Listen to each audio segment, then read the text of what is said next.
We got a 40 TES. I'm gonna tear down.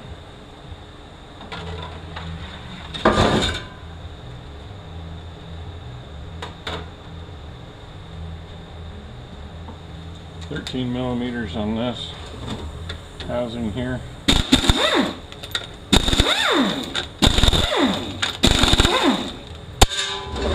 13mm on this one back here.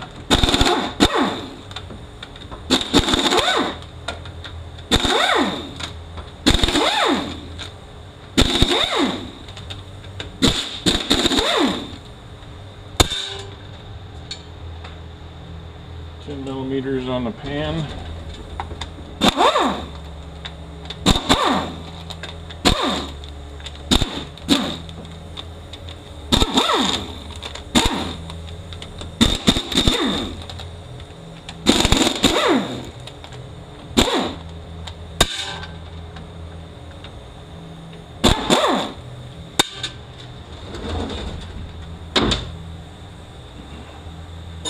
One inch on the speed sensors.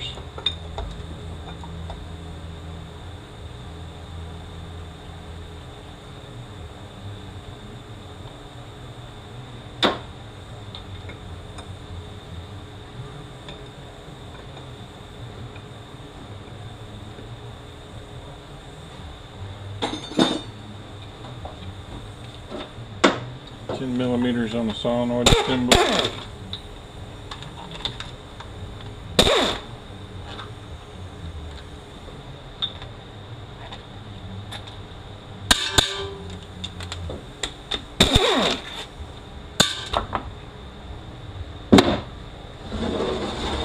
$10mm on this pin.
Make sure our bearings are okay.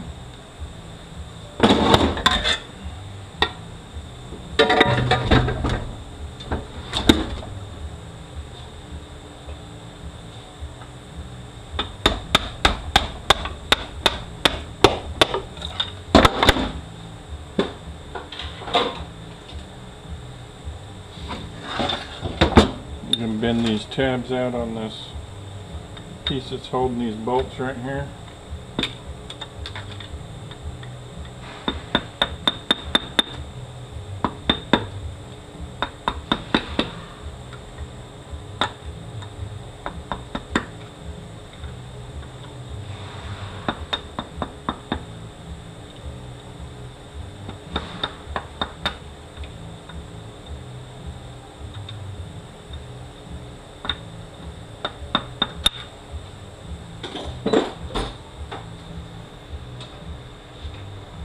$15mm on those. 1.5 inches on that.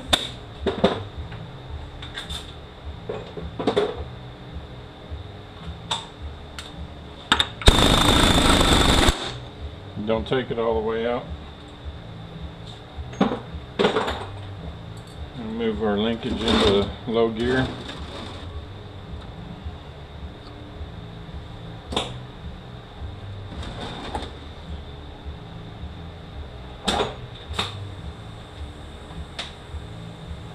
$8mm on the pump.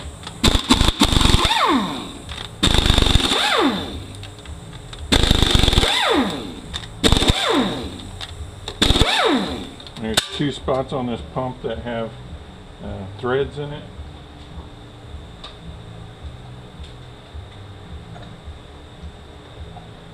either use a slide hammer or I just get a bolt that fits in there and I run it in.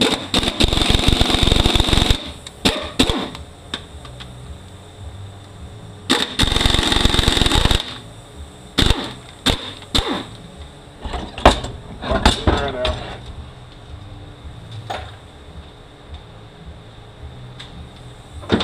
$13 millimeters on the back of the pump. Make sure there's no ring grooves in there.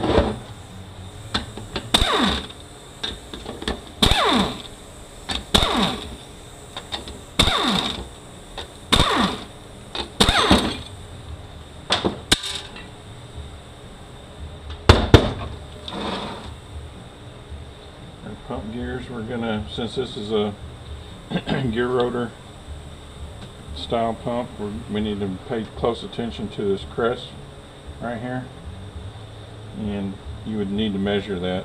I believe it max is like 9 or 10 thousandths. Looking at it, it looks like it's probably going to be okay. I've seen enough of them that that one looks like it's fine. Make sure our teeth aren't chewed up here.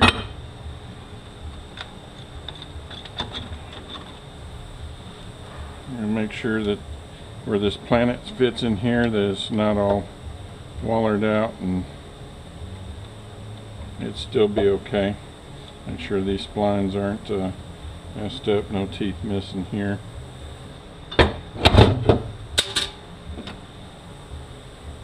Usually this gear train is either good or it's totally wiped out. Alright, another bearing here. Need to drive this pressure plate back down. If you're not versed on these trannies, it's very critical these snap rings be put in the right spot. So if you don't know what you're doing, set this out piece by piece.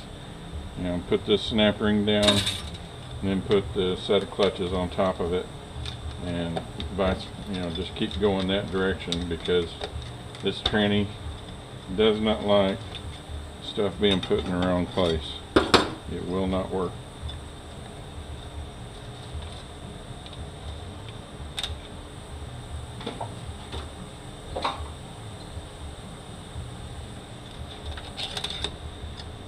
Got another flat snap ring here.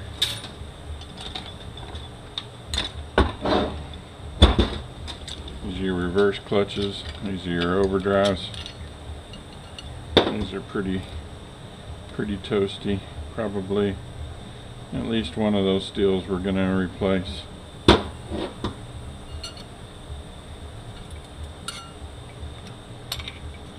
Make sure your washers aren't in horrible shape.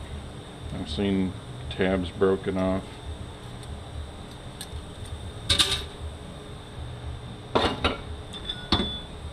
There's bushings in there that I always replace. There's a wavy snap ring on the outside here.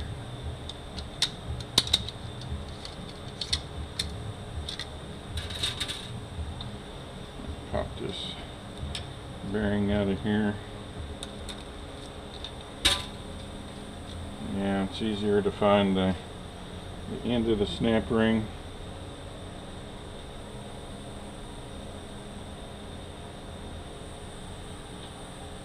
You get a 90-degree scribe, get in behind there, kind of pull it out.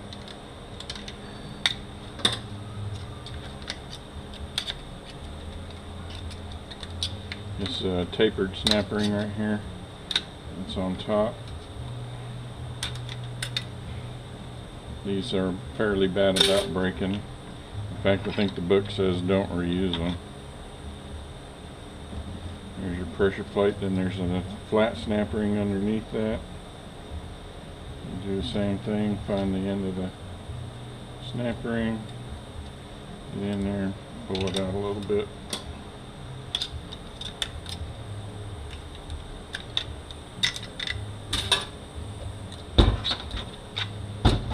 And there's the underdrives. Set this drum off to the side, we'll tear it apart in a minute.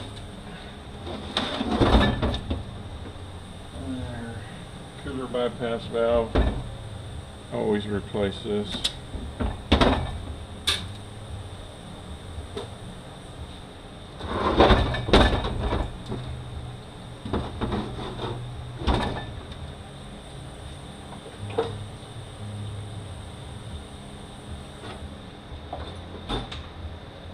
$10mm on the pan again.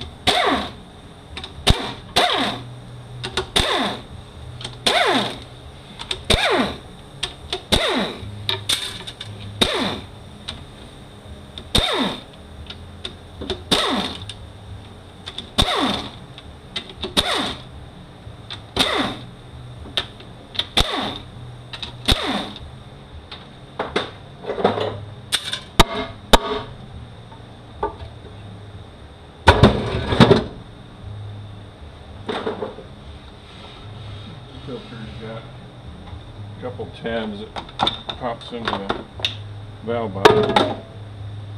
Somebody cut the O-ring when they put the filter in. That's probably what the whole problem was on this unit. The customer changed the fluid on it and put a solenoid assembly on it, and said it wasn't working right after that, that he needed to refill.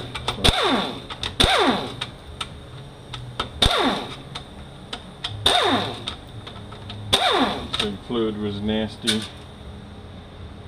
Kind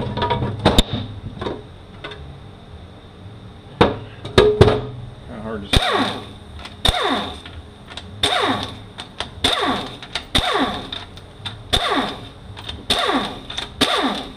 He did burn his clutches trying to drive it like that. The valve body should come off now.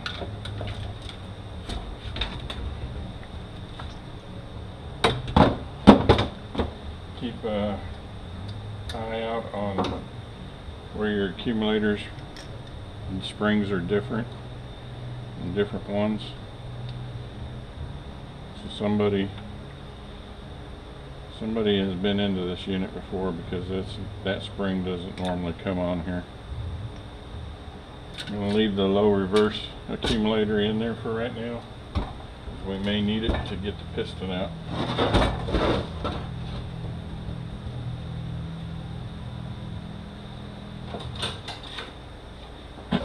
Flat snap ring holds the center support in. You can see where they put the opening.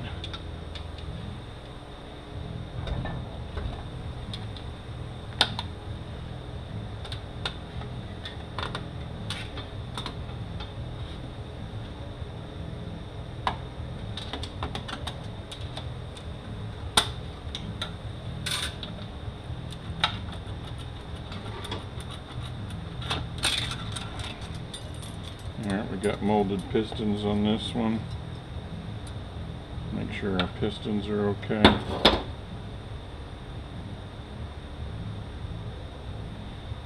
Feels okay, but it don't look very good. So we're going to replace the pistons on this one.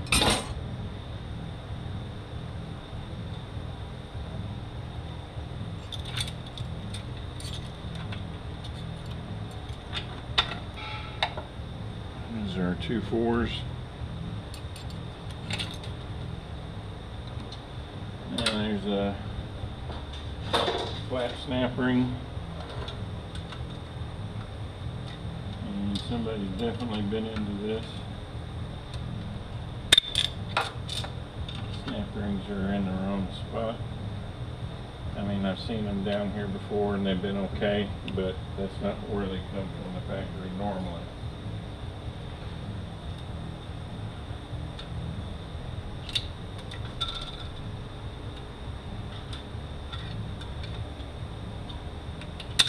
Ah, damn it, popped right back in there.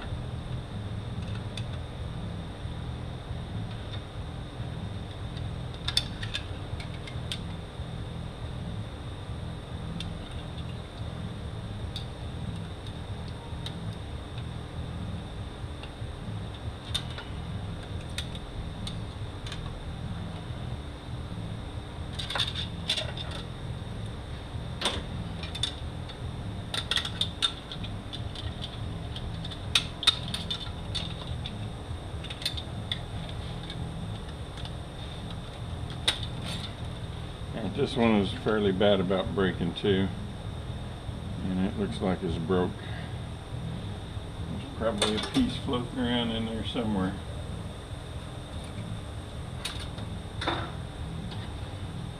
And we got another pressure plate.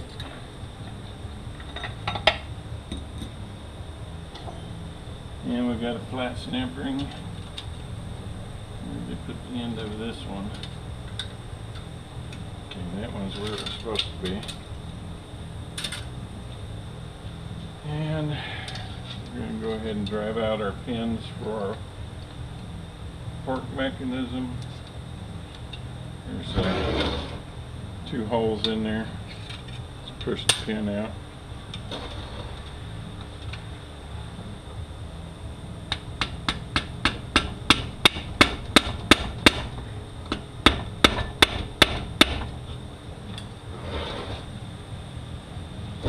They staked the crap out of that one.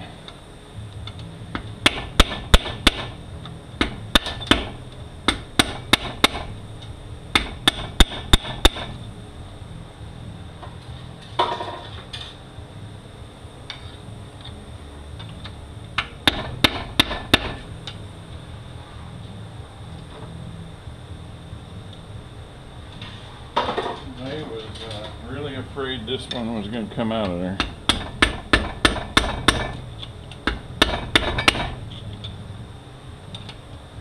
It don't need to be in there that tight.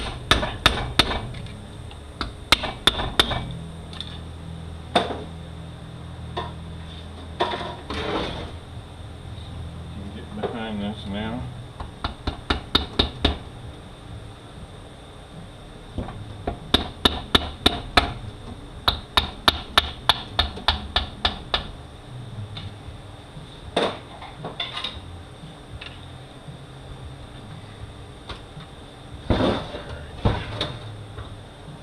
Drive it out of there now. And leave it sitting right there. Not gonna hurt nothing. Here's our fork mechanism. Now I just smack on this bolt on the back of there. We leave it in there so we don't screw up the threads.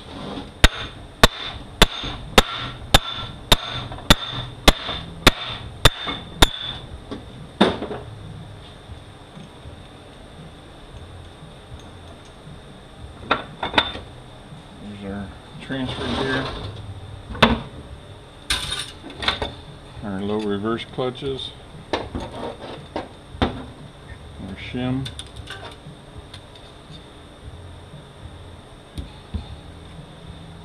pinions look okay, bearing looks okay, and there's a snap ring in there. I've gotten to where what I do, I don't put these in the foot press anymore.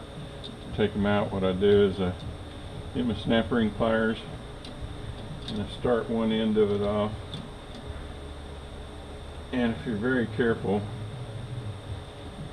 you can kind of start pulling it off. Don't just yank it off, or it's going to pop the crap out of you. Start pulling it off.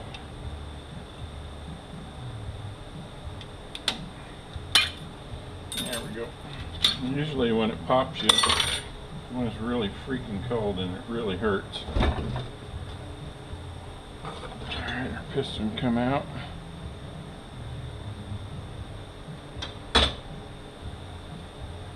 There's 325 torques down in there.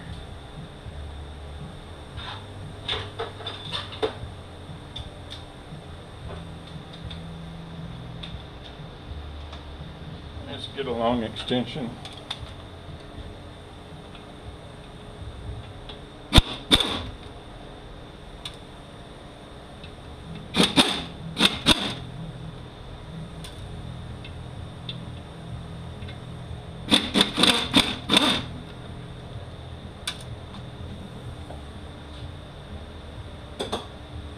Alright, our little plate should come out now. There's a gasket behind it. Sometimes it gets stuck. got a heated cleaning machine, it'll usually loosen it up. Take out our low reverse piston. Inside snap ring.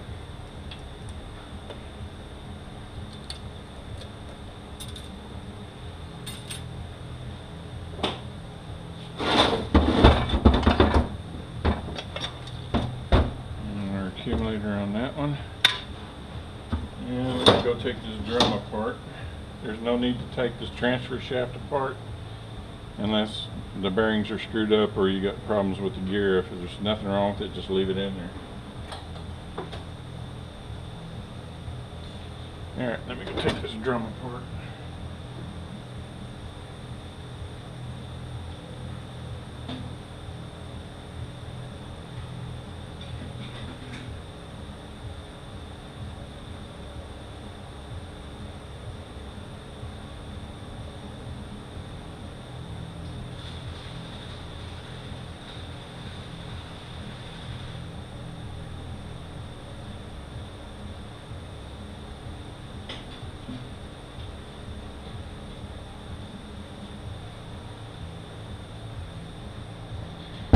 Alright, our snap ring, we got a return spring and our balance piston, this piston,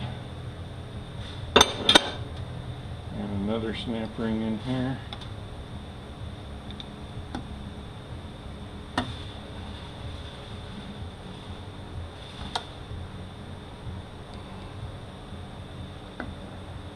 Come on, baby, let go.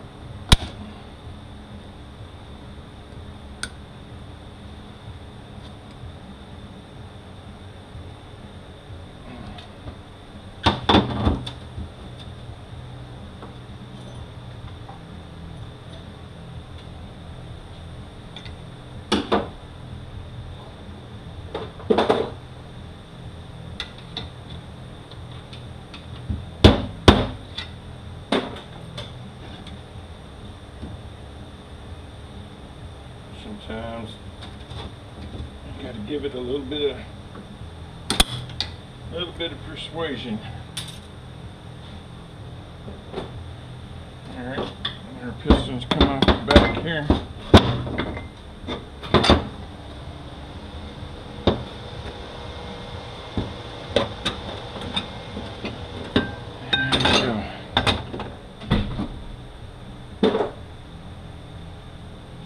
Alright, I'm going to go make out our list and I'll be back.